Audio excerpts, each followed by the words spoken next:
Assalamualaikum warahmatullahi wabarakatuh. Waalaikumsalam warahmatullahi wabarakatuh.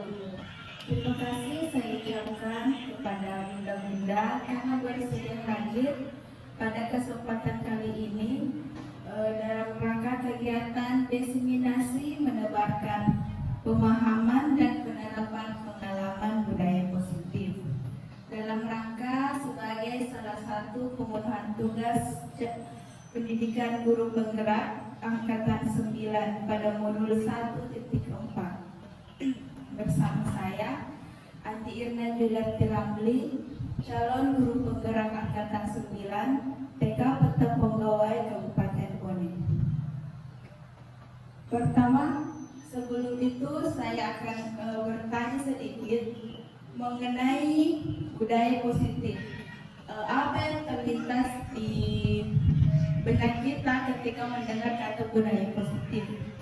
Ada yang bisa?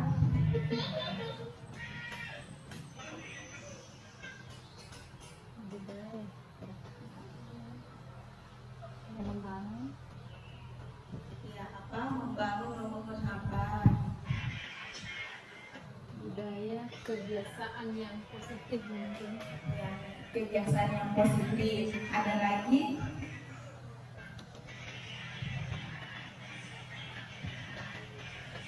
Yang berkaitan dengan kehidupan sehari-hari yang berada di lingkungan kita sehari-hari.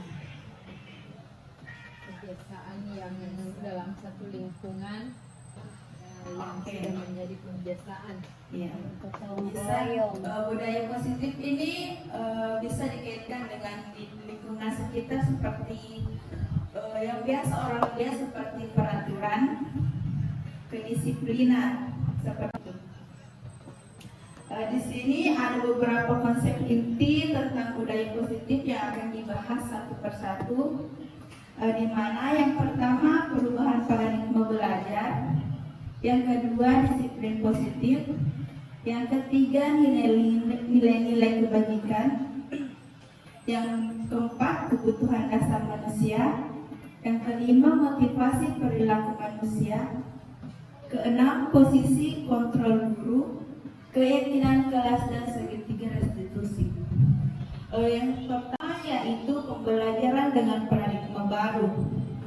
Pembelajaran dengan paradigma baru merupakan pembelajaran yang dirancang berdasarkan prinsip pembelajaran berdiferensi, sehingga para peserta didik belajar sesuai kebutuhannya berdasarkan tahap perkembangan sesuai teori psikologi modern untuk mewujudkan profil pelajar Pancasila. Jadi sebagai guru kita harus mengetahui kebutuhan peserta didik kita, mengetahui karakteristik peserta didik kita sehingga kita bisa memberi pembelajaran kepada peserta didik kita sesuai dengan kebutuhan mereka masing-masing. Kita tidak bisa memberi pembelajaran yang melampaui batas kebutuhan dan kemampuan peserta didik kita. Seperti pemikiran Ki Hajar Dewantara, kita harus memberi pembelajaran yang berpusat kepada murid. Kita sebagai guru tugasnya sebagai penuntun. Kita tidak bisa menuntut. Kita menuntun arah perkembangan peserta didik sesuai dengan minat dan bakatnya. Di sini ada profil pelajar Pancasila, di mana profil pelajar Pancasila itu terdiri dari beriman dan bertakwa kepada Tuhan Yang Maha Esa, serta berakhlak mulia, berkebinekaan global, bergotong royong, kreatif, bernalar kritis, mandiri. Jadi peserta kita ini diharap bisa mewujudkan menjadi pembelajar yang berprofil pelajar Pancasila. Selanjutnya yaitu miskonsepsi tentang teori kontrol. Di sini miskonsepsi teori kontrol, kita sebagai guru memiliki pemikiran-pemikiran atau ilusi-ilusi apa sebenarnya teori kontrol itu. Nah, di sini akan dijabarkan persepsi yang salah mengenai teori kontrol, di mana ilusi guru mengontrol murid. Yang kedua, ilusi bahwa semua penguatan positif, efektif, dan bermanfaat. Ilusi bahwa kritik dan membuat rasa bersalah mampu menguatkan karakter. Yang terakhir, ilusi bahwa orang dewasa berhak memaksa. Di sini, kita sebagai guru tidak bisa mengontrol murid kita, begitupun orang lain. Kita tidak bisa memaksa kemauan kita kepada peserta didik kita. Misalnya, anak itu sering membuang sampah sembarangan.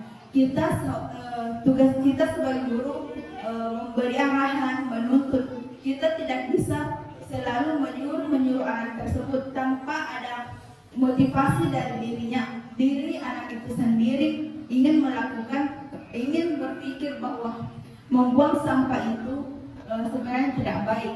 Membuang sampah harus pada tempatnya.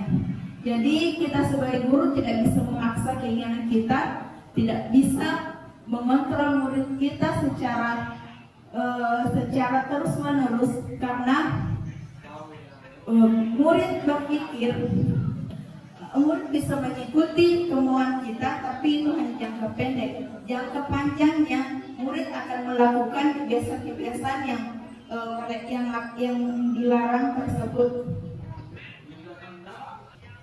Di sini ada merubah paradigma stimulus respon ke pendekatan teori kontrol. Yang pertama, menurut stimulus respon, realitas atau kebutuhan kita sama, tapi menurut teori kontrol, realitas kebutuhan kita berbeda. Di sini, setiap manusia atau setiap peserta didik memiliki karakteristik yang berbeda, memiliki kebutuhan yang beda. Jadi, kita sebagai guru tidak bisa menyamaratakan kemampuan peserta didik tersebut. Yang selanjutnya, yang kedua, semua orang melihat hal yang sama.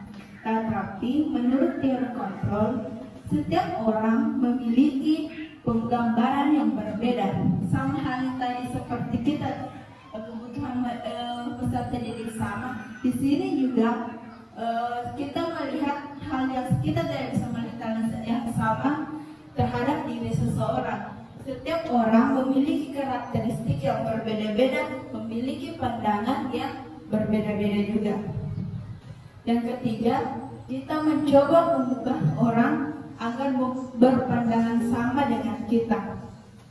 Menurut teori kontrol, kita berusaha memahami pandangan orang lain tentang dunia. Di sini, kita tidak bisa mengubah seseorang kecuali motivasi dari dirinya sendiri. Motivasi intrinsik sangat diperlukan di sini, karena kita hanya bisa memahami keadaan seseorang tanpa harus merubah keadaan seseorang tersebut. Selanjutnya, perilaku buruk dilihat sebagai suatu kesalahan. Menurut teori kontrol, semua perilaku memiliki tujuan. Di sini, jika anak berbuat salah, kita tidak bisa langsung menghukumnya atau memberikan satu kata-kata seperti teguran, tapi kita harus melakukan pendekatan kepada anak kita supaya anak bisa terbuka. Karena setiap perbuatan yang dilakukan oleh anak memiliki suatu tujuan. Misalnya anak butuh perhatian, jadi dia mencari cara agar mendapat perhatian dari kita atau mendapat perhatian dari teman-temannya. Jadi tugas kita sebagai guru harus lebih memperhatikan anak tersebut tanpa harus langsung menjatuhkan hukuman kepada anak. Selanjutnya, orang lain bisa mengontrol saya. Menurut teori kontrol, hanya Anda yang bisa mengontrol diri Anda sendiri.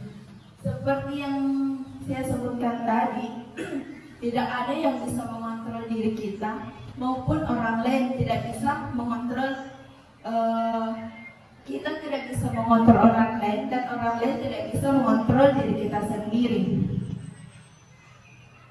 Karena perubahan yang terdapat dalam diri kita itu berasal dari diri kita sendiri, berasal dari kemauan kita sendiri. Yang selanjutnya, saya bisa mengontrol orang lain. Menurut teori kontrol, Anda tidak bisa mengontrol orang lain. Seperti pembahasan sebelumnya, kita tidak bisa mengontrol orang lain dan orang lain tidak bisa mengontrol kita sendiri. Stimulus respon pemaksaan ada pada saat rujukan gagal. Menurut teori kontrol, kolaborasi dan konsensus menciptakan pilihan-pilihan baru. Di sini, jika proses rujukan kita gagal terhadap anak-anak,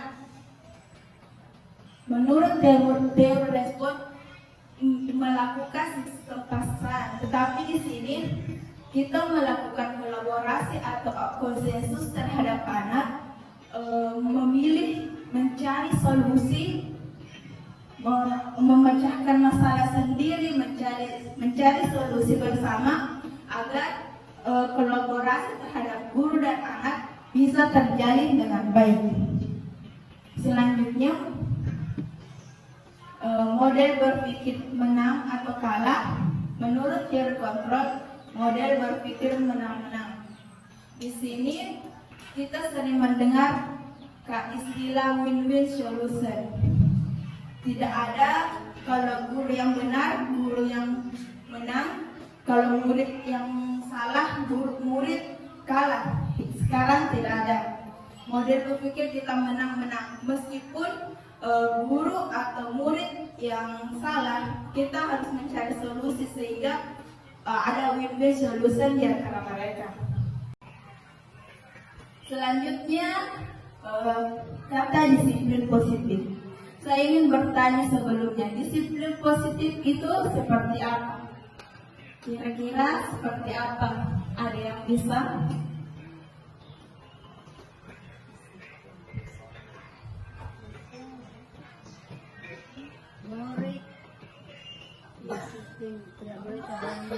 Oke, murid tidak boleh terlambat. Ya, bisa. Guru tidak boleh terlambat. Oke. Berlaku sesuai dengan aturan. Ya. Di sini disiplin positif berasal dari kata disiplina yang artinya belajar. Disiplin mengacu pada disiplin diri yang memiliki tanggung jawab terhadap apa yang dilakukan berdasarkan dengan nilai-nilai yang diyakini. Seperti yang dikatakan tadi, disiplin positif ini seperti aturan-aturan, kebijakan-kebijakan yang mengandung unsur nilai-nilai yang diyakini yang bisa merubah seseorang, mengubah perilaku seseorang, baik intrinsik maupun ekstrinsik, baik dari luar maupun dari dalam diri seseorang atau ke dalam diri peserta didik.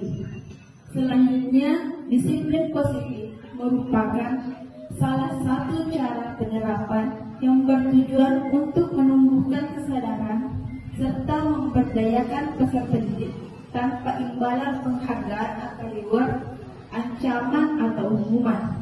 Di sini, disiplin positif kita diajarkan untuk tidak memberi penghargaan kepada peserta didik ataupun memberi hukuman atau ancaman. Karena yang sering kita lakukan memberi reward kepada peserta didik untuk meningkatkan motivasi. Ternyata yang saya dapatkan itu memberi reward atau penghargaan adalah salah satu cara yang salah untuk mendidik peserta didik. Karena motivasi yang didapat hanya motivasi intrinsik, tidak ada motivasi hanya motivasi ekstrinsik dan tidak ada motivasi intrinsik dari dalam diri peserta didik itu sendiri. Jadi keliru rasanya kalau kita memberikan reward kepada anak hanya karena ingin mendapatkan imbalan. Anak tidak berubah atau anak tidak meningkatkan perkembangannya karena perkembangannya sesuai dengan keinginannya sendiri, hanya ada dorongan dari orang lain ingin berbuat sesuatu. Misalnya, anak ingin belajar ketika guru memberikan semacam reward atau penghargaan berupa stiker. Anak-anak pasti rajin belajar karena ingin sebuah stiker tanpa ada motivasi bilang saya harus belajar karena saya ingin mendapatkan ilmu atau saya ingin menambah pengetahuan, tapi hanya sekedar ingin mendapatkan sebuah stiker atau reward. Selanjutnya, sebagai pendidik, tujuan kita adalah menciptakan peserta didik yang memiliki disiplin diri sehingga mereka berperilaku mengacu kepada nilai-nilai kebajikan universal dan memiliki motivasi intrinsik dalam perubahan perilaku ke arah yang lebih baik. Kita juga sebagai guru dituntut untuk menjadi motivasi kepada peserta didik kita. Kita juga dituntut untuk lebih menumbuhkan inovasi kita agar peserta didik kita lebih tertarik dalam pembelajaran. Kita harus lebih mencari ide-ide kreatif supaya menumbuhkan motivasi dalam diri anak itu sendiri.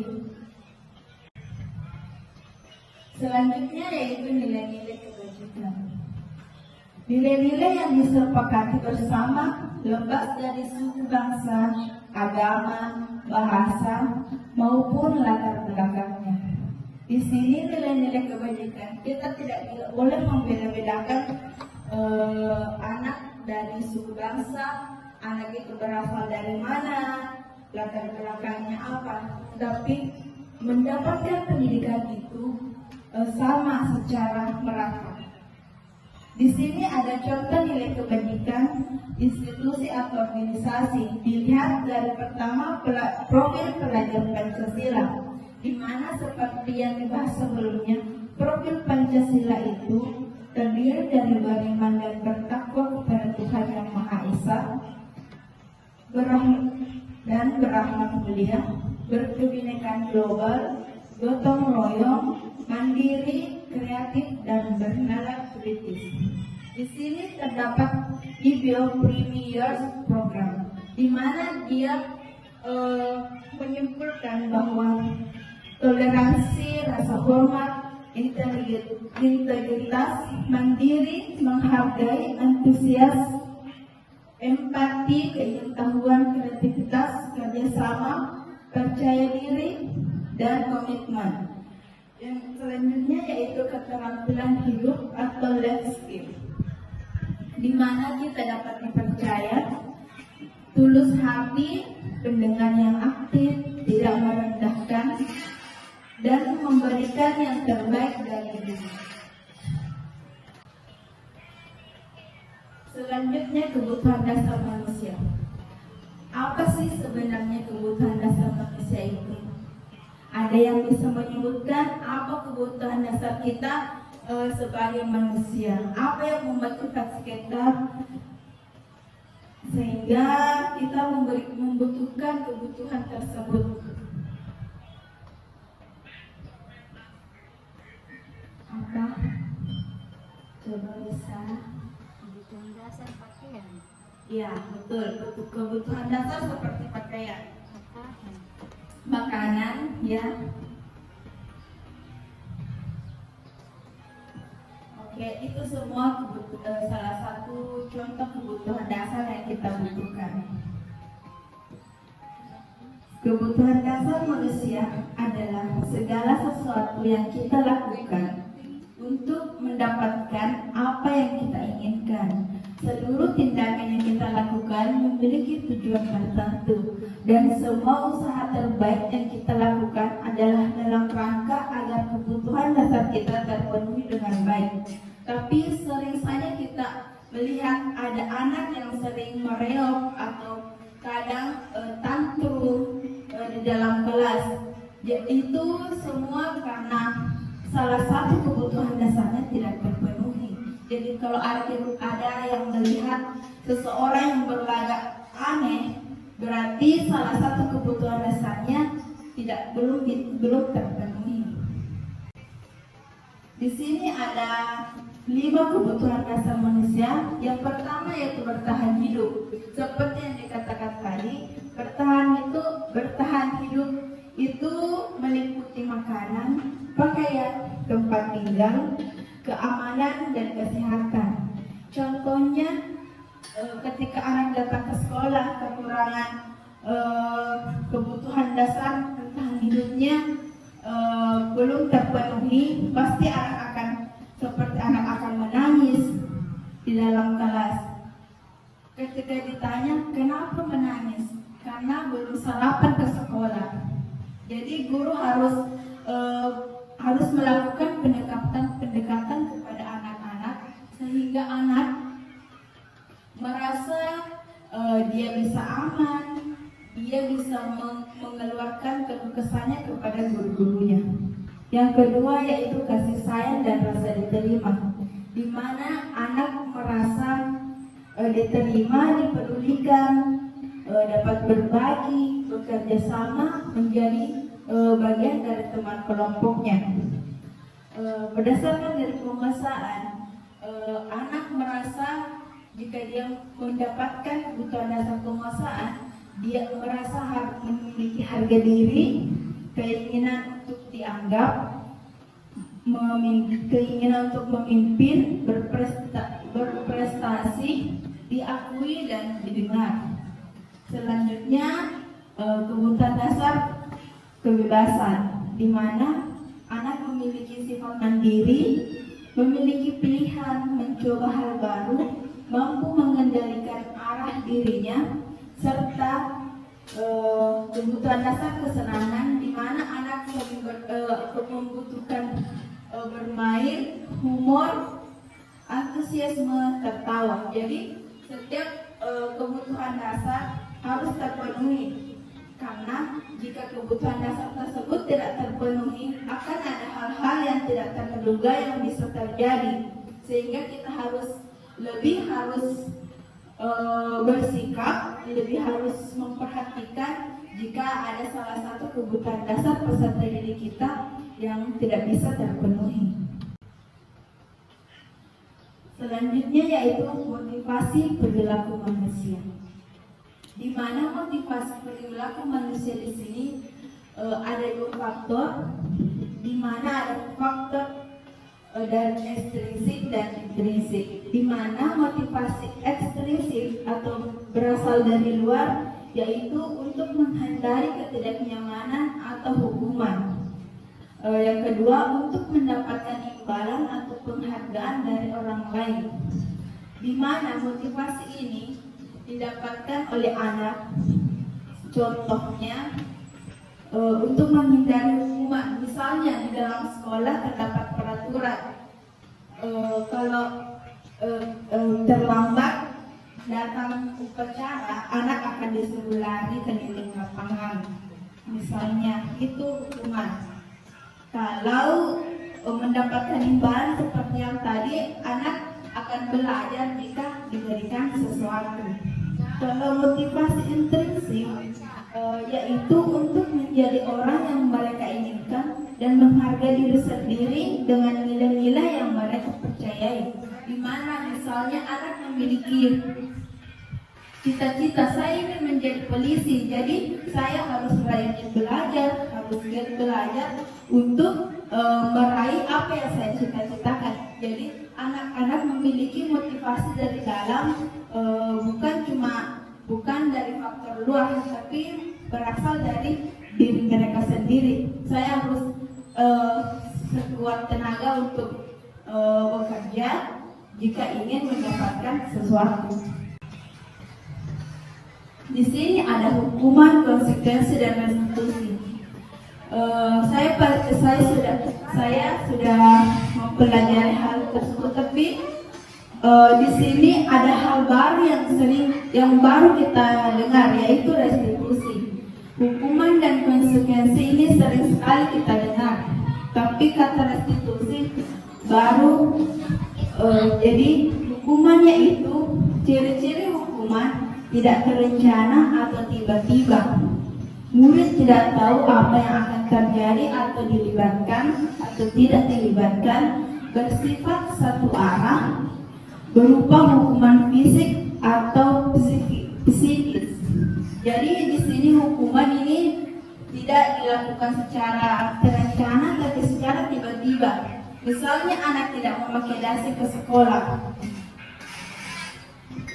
padahal di peraturan sekolah harus mengenakan dasi. Jadi salah satu guru BK misalnya langsung memberi hukuman kepada anak dengan berlari atau disuruh push up, itu termasuk salah satu contoh hukuman. Bisa juga anak langsung dibentak, itu juga termasuk hukuman karena hukuman psikis. Yang kedua yaitu konsekuensi, di mana konsekuensi ini berbanding terbalik dengan hukuman. Konsekuensi ini terencana atau disepakati sesuai dengan peraturan. Yang kedua, murid tetap dibuat tidak nyaman. Yang ketiga, sikap guru selalu memonitor murid, di mana konsekuensi ini kita bersama murid, duduk bersama murid, menentukan kesepakatan kelas, menentukan peraturan-peraturan yang akan diyakini sehingga anak tersebut jika melanggar akan mendapatkan konsekuensi. Misalnya, buang sampah di sembarang tempat. Pasti anak sudah mengetahui konsekuensinya. Jika saya membuang sampah sembarang tempat, maka saya akan disuruh memungutnya dan membuangnya atau menyimpan di kantong baju saya, seperti itu. Di sini hal barunya yaitu restitusi, di mana restitusi itu proses menciptakan kondisi bagi murid untuk memperbaiki kesalahan. Yang kedua, proses kolaborasi yang mengajarkan murid mencari solusi sendiri. Restitusi di sini kita sebagai guru disuruh untuk melakukan pendekatan berdasarkan masalah yang dihadapi oleh murid kita sendiri, dan kita bersama-sama mencari solusi tentang permasalahan yang akan dihadapi anak tersebut. Ini dia 5 posisi kontrol. Pertama, saya ingin menanyakan, kita sekarang berada di posisi kontrol yang mana? Saat ini kita berada di posisi kontrol seperti apa? Ada penghukum, pembuat merasa bersalah, teman, pemantau, manajer.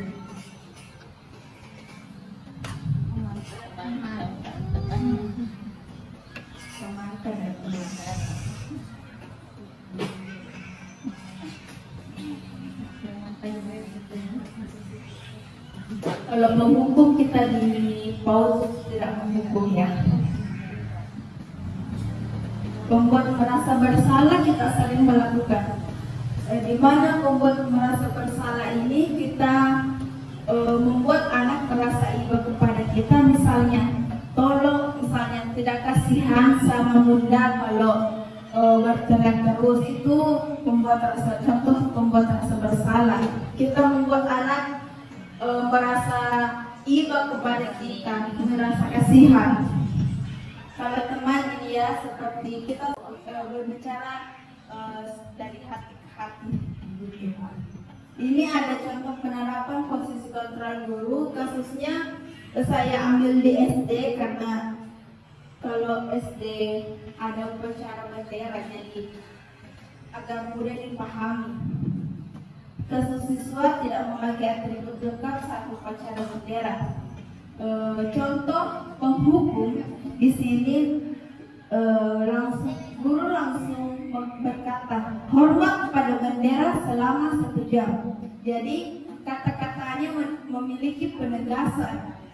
Jadi anak sudah mendapatkan hukuman secara verbal dari kata-kata. Karena penghukum ini ciri-cirinya yaitu kalau bisa hukuman verbal atau psikis, jadi sifatnya membuat anak dibentak. Yang kedua itu membuat merasa bersalah. Contohnya, berapa kali ibu atau bapak harus memberitahukan kamu selalu saja mengecewakan ibu atau bapak. Jadi jika anak diberikan kata-kata seperti ini, anak jadi merasa kasihan kepada guru, merasa iba kepada guru. Jadi anak langsung menyadari, oh ternyata perbuatan yang saya lakukan ini tidak benar. Contoh yang selanjutnya yaitu posisi sebagai teman. Ayo dong ikuti aturan sekolah. Tolong bantu ibu atau bapak sekali ini, ya sudah tidak apa-apa. Lain kali jangan sampai berbuat seperti ini lagi ya. Jadi ada pendekatan secara lembut kepada anak supaya anak itu tersentuh dengan perbuatannya dan bisa merubah perbuatannya.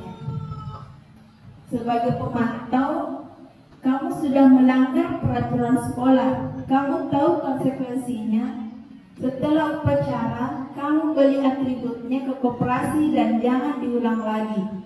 Jadi sebagai pemantau, kita sebagai guru bisa memberikan solusi kepada anak, bisa memberikan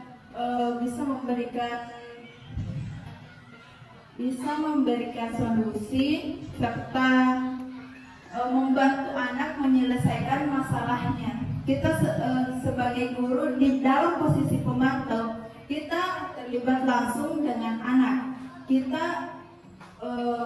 Anak bisa bercerita kepada kita bisa memberikan solusi kepada anak. Selanjutnya yaitu posisi control manager. Apa kamu tahu kesalahanmu? Kira-kira bagaimana kamu memperbaiki kesalahanmu? Di sini posisi manajer terdapat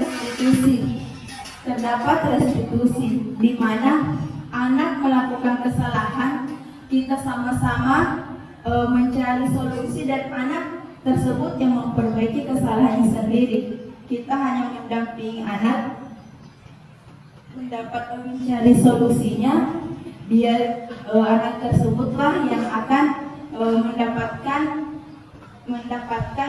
mendapatkan solusinya sendiri. Kita sebagai guru cuma membimbing dan memberi motivasi kepada anak tersebut. Di sini ada beberapa pertanyaan. Saya ingin mengenal sampai bagaimanakah pengetahuan tentang apa materi yang sebelumnya. Yang pertama yaitu saya kecewa sekali dengan kamu. Termasuk posisi kontrol. Apakah ini?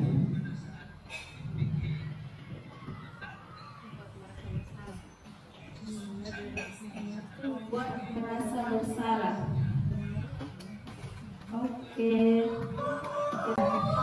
Oke, membuat merasa bersalah.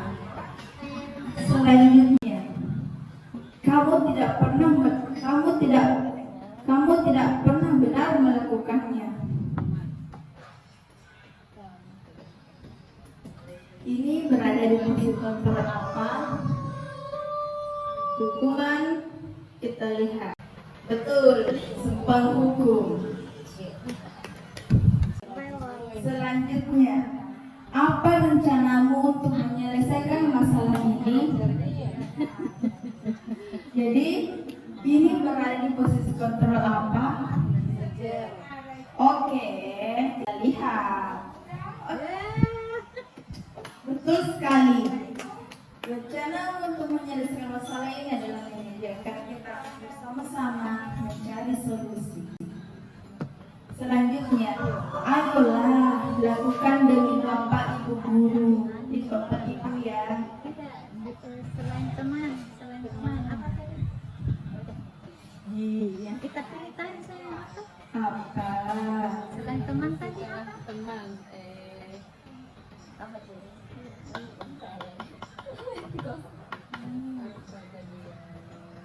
teman.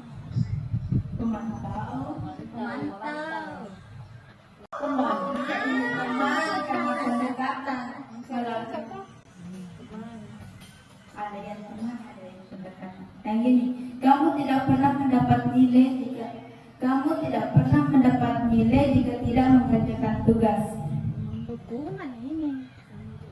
Pemantau atau hukuman? Hukuman ini. Ada yang pemantau, ada yang hukuman. Tentang kita tidak pernah mendapat kita mengerjakan pemantau. Memantau itu ada konsekuensi terhadap yang dikerjakan. Pemantau. Pemantau. Jadi, Pemantau. jadi apa? Tidak pernah mendapat nilai juga, tidak mengerjakan tugas. Pemantau. Oke, pemantau. Pemantau ini guru terlibat langsung. Selanjutnya yaitu keyakinan kelas. Mengapa keyakinan kelas? Kenapa bukan peraturan kelas? Ada yang bisa?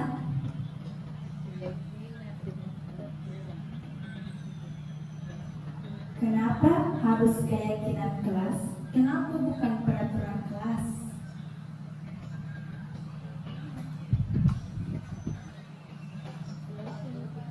Apa yang membedakan keyakinan kelas dan peraturan kelas?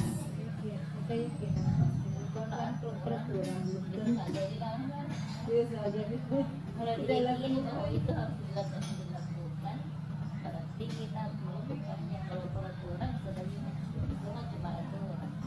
Jadi peraturan bisa dibuat untuk dilanggar seperti itu. Kalau keyakinan kelas harus diyakini betul, harus berasal dari diri kita sendiri. Tidak perlu beda.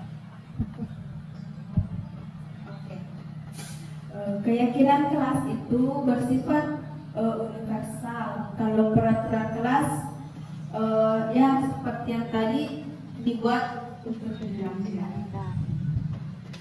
Keyakinan kelas, kalau peraturan kelas dibuat hanya satu pihak. Kalau keyakinan kelas, kita duduk bersama anak-anak,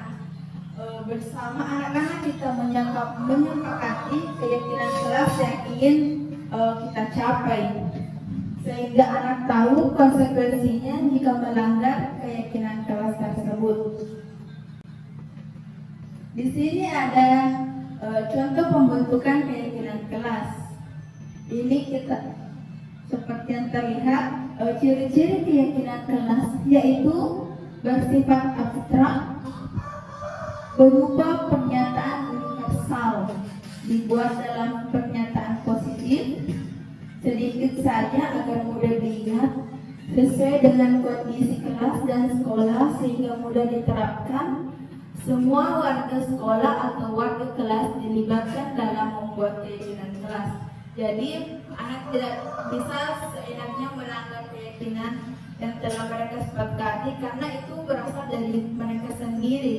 Kita sama-sama membuatnya dan mereka harus melaksanakan apa yang telah mereka tulis, apa yang telah mereka tuangkan. Jadi mereka sudah paham jika melanggar keyakinan tersebut ada konsekuensi yang mereka hadapi. Contoh keyakinan kelas kalau di PAUD itu misalnya membuang sampah pada tempatnya. Kita tidak boleh membuat keyakinan kelas, tidak boleh menggunakan kata tidak boleh menggunakan kata jangan dan kata tidak. Harus memiliki kata-kata yang positif. Misalnya membuang sampah pada tempatnya, saling menghargai, saling membantu, berdoa, menerapkan 3S, senyum, salam, sapa, sopan dan santun. Ini segitiga restitusi. Kita sudah berada di penghujung materi, di mana segitiga restitusi sangat penting untuk kita sebagai seorang guru untuk memecahkan masalah, membantu anak-anak memecahkan masalah mereka. Di mana segitiga restitusi itu yaitu suatu proses dialog yang dijalankan oleh guru agar dapat menghasilkan murid yang mandiri dan bertanggung jawab. Jadi, berdasarkan segitiga restitusi ini, kita bisa membuat pola pikir murid itu bisa berkembang. Kita bisa membuat murid bisa mencari dan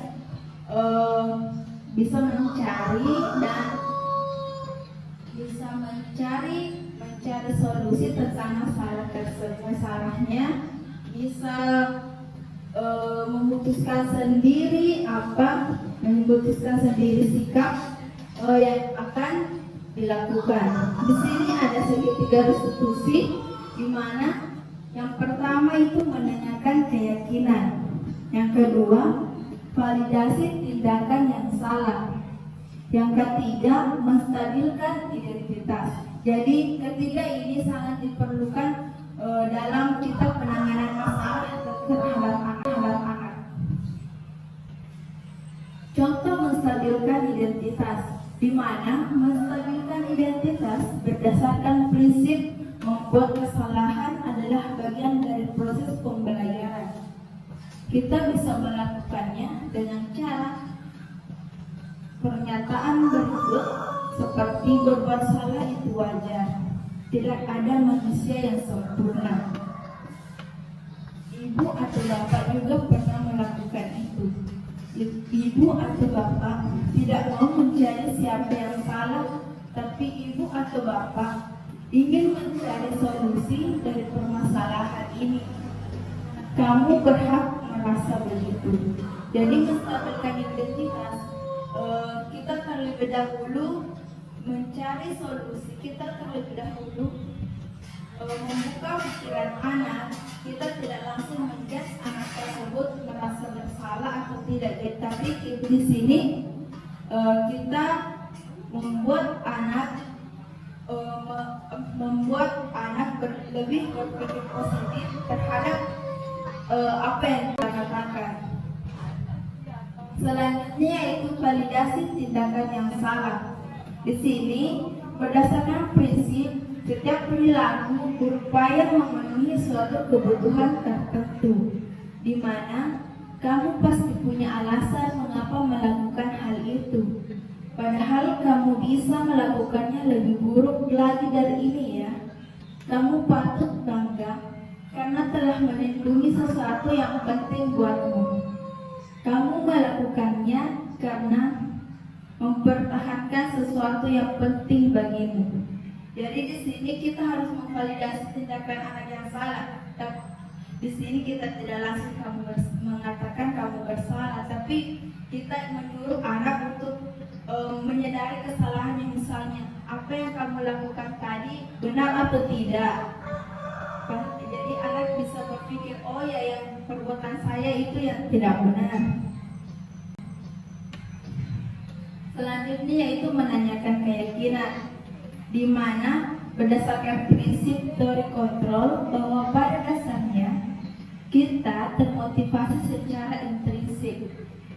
Pernyataannya seperti apa keyakinan kelas kita, nilai-nilai apa yang telah disepakati bersama, seperti apa gambaran sebuah kelas yang ideal menurut kamu. Kamu ingin menjadi orang-orang yang seperti apa. Jadi kita tidak langsung menanyakan kepada anak, tapi anak yang sendiri menyadari apa kesalahannya dan tindakan apa yang mereka harus lakukan untuk mempertanggungjawabkan kesalahannya tersebut. Apakah di sini masih ada pertanyaan? Sampai di sini ada pertanyaan yang ditanyakan tentang materinya. Silakan kalau ada yang ditanyakan. Yang bagian adalah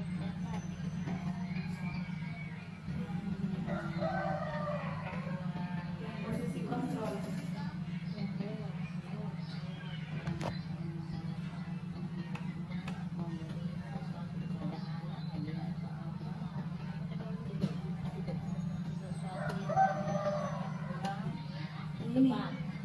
disiplin positif. Jadi untuk memberi motivasi kepada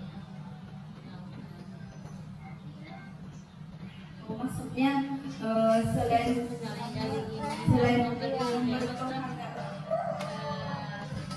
dibilang kurang tepat ya, bukan salah, iya.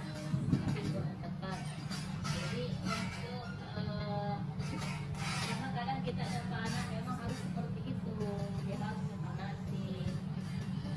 Boleh diberikan reward tapi tidak secara terus menerus, karena kalau pemberian reward pasti anak-anak mendapatkan dukungan dari luar hanya bersifat sementara, karena ini reward atau hukuman itu bersifat sementara. Anak tidak bisa melakukan terus menerus. Jika anak diberikan reward, anak tidak akan bisa terus menerus motivasi dirinya sendiri mengerjakan sesuatu, karena anak pasti terpikiran kalau diberi melakukan pekerjaan pasti ada reward menunggu sesuatu. Nah, di sini kita akan membentuk motivasi dalam diri anak, karena jika tidak ada motivasi dalam diri anak, anak akan susah sama halnya dengan anak susah menemukan jati dirinya, karena selalu ada dorongan dari pihak luar. Kita selalu berharap. Dan iya. Intinya di sini jangan berbagi sesuatu barang atau apa. Iya. Misalkan mungkin bagus anak pintar. Iya, dengan ucapan berpisah. Kecuali kalau reward bisa dilakukan sekali-kali, tapi tidak boleh sering. Karena pasti anak beranggapan kalau harus motivasinya harus dari luar. Tidak ada motivasi dalam diri anak tersebut. Ya, anak akan terbiasa, jadi tidak ada motivasi sebenarnya mau saja belah, bukan atau tidak ada ilmu yang bisa didapat, karena pasti dilakukan ini saja. Kalau bukan, dia kan pasti dapatkan reward. Jadi anak itu tidak ada motivasi untuk memang giat betul-betul. Sewajarnya saja, kalau ada itu dikasih, akan dia begitu saja, yang jelas dapat reward. Tidak ada masih kesungguhannya, ada mah muka belajar karena muka begini. Kalau ada reward pasti anak bekerja asal adanya. Misalnya kalau di SD, dan pasti kalau misalnya diajari matematika misalnya kelas awal 1, 2, 4, pasti dia kalau dijanji yang selesai tugas mendapatkan ini. Jadi pasti anak kerja asal-asalan atau bukan hasil dari pekerjaannya, tapi pekerjaan dari temannya. Contoh karena Yang penting dia selesainya. ya fokus selesai dan dapat reward. Begitu. Jadi tidak ada motivasi dari dalam anak, dari luar. Karena bukan fokus pada rewardnya, bukan fokus pada pembelajaran. Tapi kalau di TK, kalau rayuan,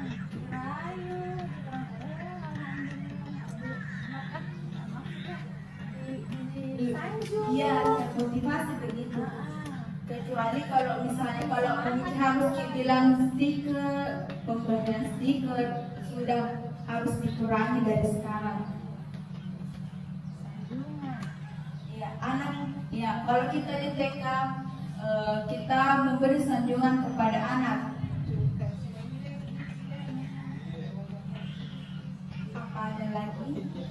Kita sharing supaya ilmu yang saya dapatkan bisa saya bagikan. Keyakinan dan peraturan. Ya.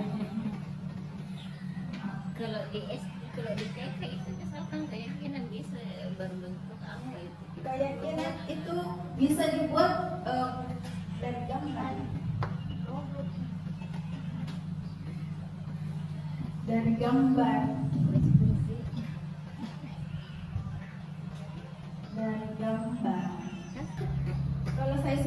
keyakinan kelas itu berupa gambar dan tulisan.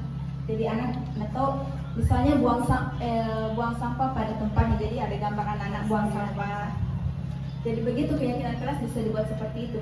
Kalau anak TK gambar, kalau anak SD kan sudah bicara kalau kelas awal 1-2 masih ada sebagian belum ya. Seperti berdoa sebelum dan sesudah kegiatan, itu ada gambar anak berdoa. Iya, begitu. Kalau kita mau terapkan kesepakatan kelas di TK, kita menyiapkan gambar-gambar yang universal, yang bernilai disiplin positif, yang bernilai positif. Jadi anak bisa memahami makna gambar itu. Perbuatan apa yang boleh dilakukan, perbuatan apa yang tidak boleh dilakukan. Apa ada lagi? Tentang keyakinan kelas sudah. Nanti ada contoh penerapan segitiga restitusi dan contoh keyakinan kelas. Sebelumnya itu, ayo kita sharing-sharing lagi. Apalagi yang belum. Di sini sebenarnya kita sebagai perempuan ada di pangku hukum juga. Kenapa? Suara tak?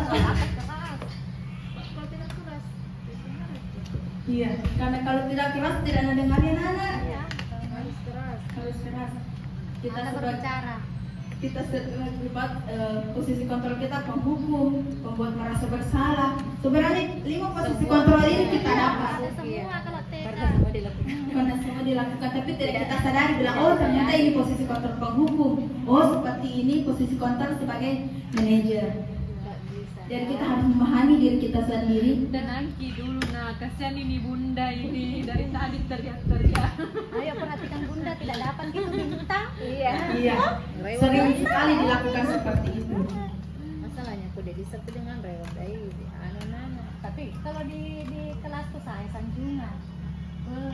Jadi Kok ini bisa juga gitu? tugas kita yang sangat berat untuk menghilangkan budaya reward kepada anak. Kita harus lebih kreatif, lebih harus berpikir bagaimana harus menumbuhkan motivasi anak tanpa adanya reward, tanpa adanya penghargaan. Sekata sanjungan boleh, Tidak dijual gitu sambil Enggak. nggak dibeli gitu. kan anak-anak senang dipuji. Jadi masalah orang juga terkadang karena dipuji. Ya.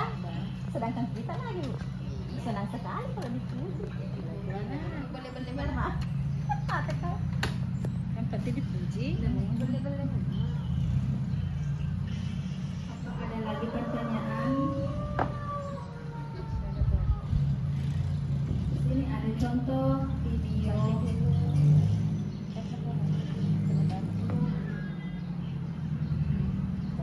Ayo kita nonton bersama bagaimana budaya positif.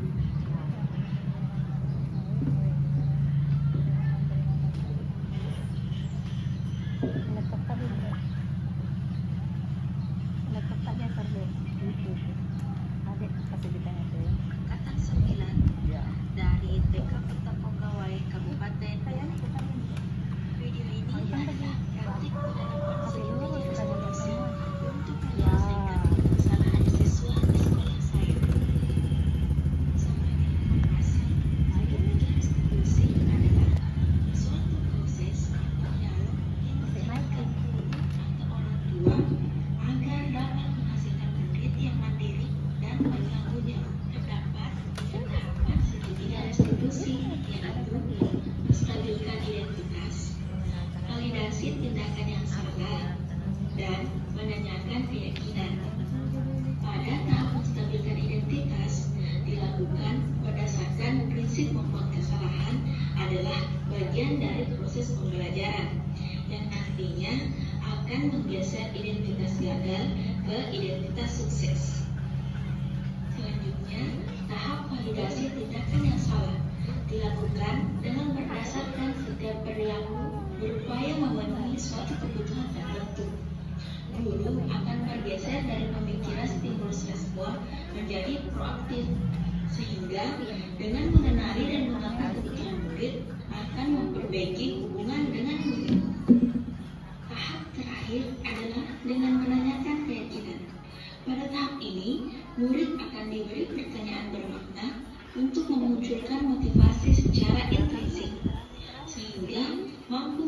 menyelesaikan keyakinan dengan tindakan yang salah.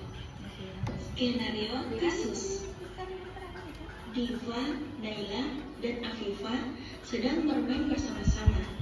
Tiba-tiba, Diva merebut mainan Afifah, dan Afifah pun marah, lalu memukul Diva sampai menangis. Naila yang melihat kejadian itu melaporkan pada ibu guru.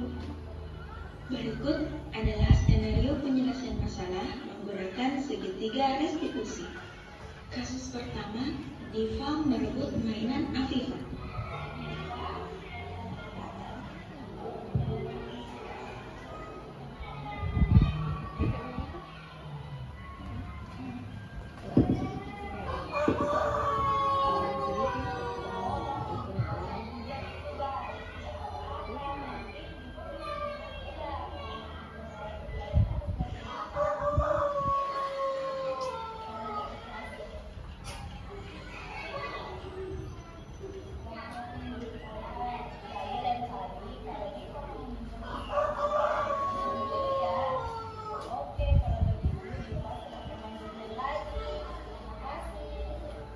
Kasus kedua, Afifah memukul Diva karena kesal mainannya direbut oleh Diva. Tadi kata Naila, Afifah memukul Diva ya. Memukul pasti ada alasannya. Kenapa saya? Oh begitu, tapi menurut Afifah memukul itu baik atau tidak? Karena Afifah sudah memukul, kira-kira Afifah harus bagaimana?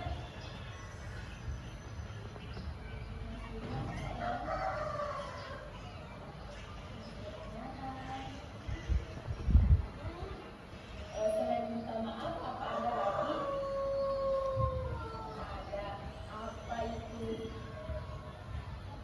Janji apa?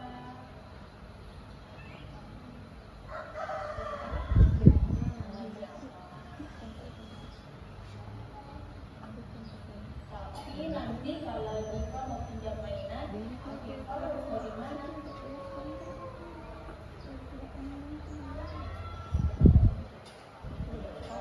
Dan sekarang udah mau tanya, kapan Afifah mau minta maaf sama Diva? Oke, kalau begitu sekarang hari Diva pergi minta maaf sama Diva ya.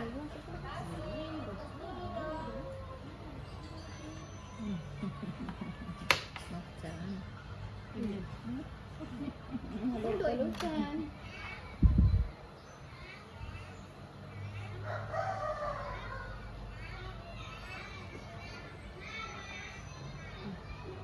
Tak perlu nak.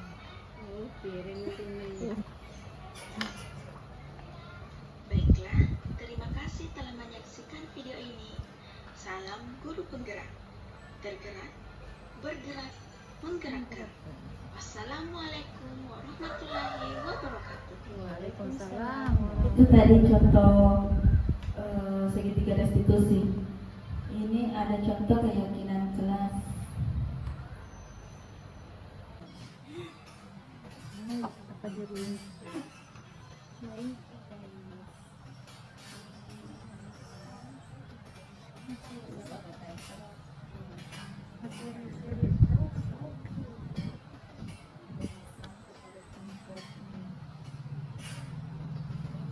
katanya kan bagaimana kalau datang tepat waktu. Gambar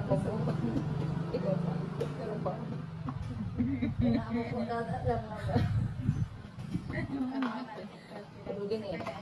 Datang sebelum jam 8. Bagaimana cara kita sendiri?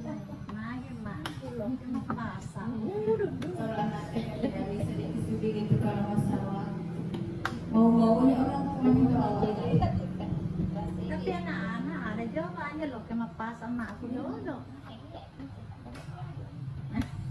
kalau anak-anak di TK itu tidak bisa kalau misalnya masalah waktunya mau dijadikan kesepakatan kelas. Kadang-kadang dia jam berapa pergi sekolahnya? Jam 9 atau mau pulang baru datang. Leman, Bre. Kalau tega kan ada macam cek kadang mah kemana mah baru manu. Aku ngarga. Kita kalau biasa aku tuh Ini juga perlu saling menghargai atau saling membantu. Ada juga anti bullying, perundungan. Sekarang sudah ada di sini teman, di sana teman, di mana-mana kita berteman. Tak ada musuh, tak ada lawan, semua saling menyayangi. Tidak ejek-ejekan, tidak pukul-pukulan, saling tolong dan sayang dengan teman. Tidak ejek-ejekan, tidak pukul-pukulan, saling tolong dan sayang dengan teman. Jadi ini arti perundungan atau bullying bisa dilakukan sebelum kegiatan inti. Dinyanyikan sebelum kegiatan inti supaya anak paham kalau pada saat belajar atau bermain tidak boleh. Jika ada temannya yang berbeda dari dia, tidak boleh diejek.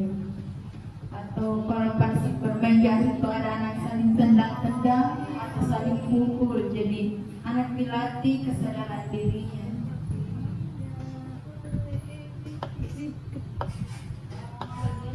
Kalau saya terapkan juga begitu, tapi kadang kalau sudah benar tendang ini, tuh tendang teman tuh menyanyi lagi tidak ejek. Asal begitu kalau ada pasti menyanyi lagi tidak ejek-ejek karena tidak usah mikir menyanyi karena kalau sudah jadi lakukan sama gitu. Ada ya selalu nak pukul temannya dia nasinya itu bunda katanya tidak boleh pukul-pukul nak pukul dia harus. Weh, pokoknya.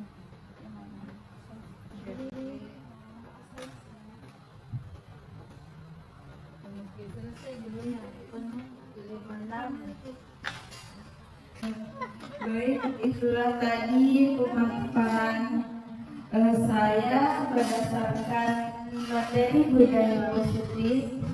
Saya mengucapkan banyak terima kasih kepada bunda-bunda yang telah meluangkan waktunya saling berbagi tentang pengalaman yang saya dapatkan dan pengalaman yang ada di sekolah. Sekian dan terima kasih. Assalamualaikum warahmatullahi wabarakatuh.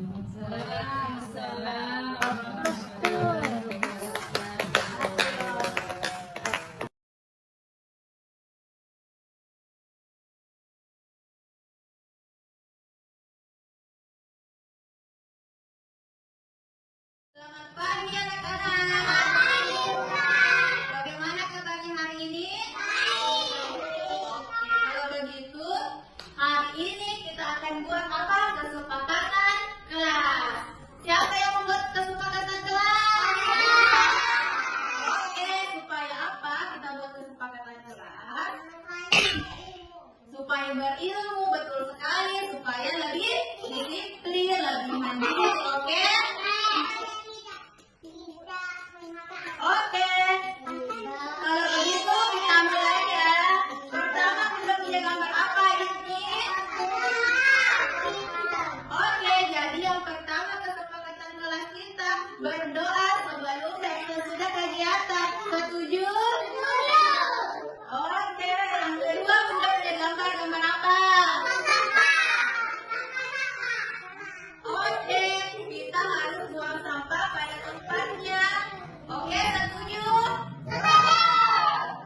Sekarang ini gambar apa? Oke, ini gambar membereskan kembali mainan yang telah digunakan. Setuju kalau setelah dibereskan mainannya?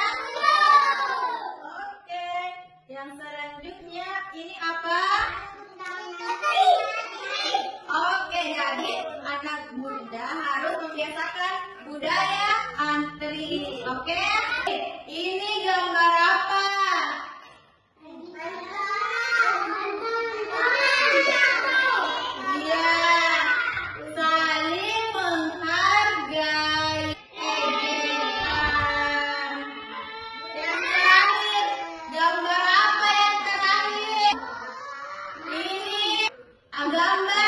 semangat dan bahagia.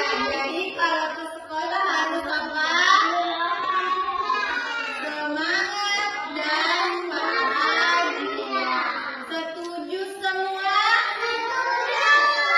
Kalau begitu kita harus gak tempel gambarnya. Ayo.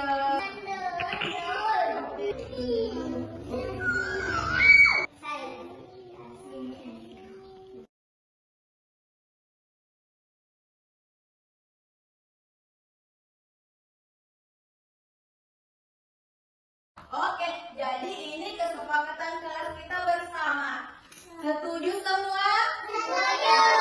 Kalau begitu, untuk tanda setuju, anak-anak nanti memberi tanda telepon pada kertas ini ya. Dengan warna perempuan warna merah, laki-laki warna